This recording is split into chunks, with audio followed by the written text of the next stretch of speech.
kudu ning ndi meneh iki. Apa iya sawah kidul desa kae kelakon tak sewake. Wis direwangi mubeng gangset kaya kitiran. Sikil nganti kriting. Kabeh padha wangsulane. Di sing ora duwe kak, di sing wis entek kak, di sing wis baju tinggo perlu kak, tinggo bayar sekolah anake, tinggo perlu liyane. Weneng ae. Zaman biyen nyileh aku omongane empuk ayu. Tenang Pak wong urip iki mung genti-genten. Sesuk nek kowe perlu tak silei genti to wis aja sumelang. Mesti tak silei nek kowe perlu Pak wo. Nyatane saiki bel tut ora metu. Terus neng ndi iki oleh golek iki ya? Golek apa to Pak wo? Golek silian, ngerti ra? Golek silian. Lah arep nggo apa?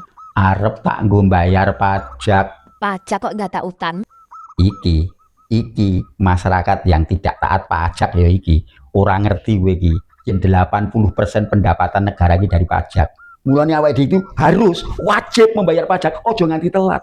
Mesake para pejabat, nek rakyat itu ora bayar pajak, engko gajine telat, pejabatnya ora iso hidup nikmat. Wis dadi pejabat dhuwur-dhuwur kok gajine telat, mergo rakyat ora gelem bayar pajak. Ayo mesake to. Mesake, mula to bayar pajak. Men gajine pejabat ora telat. Aku tak rewangi golek utangan kok nggo bayar pajak kok. Supaya gaji pejabat ora telat kok.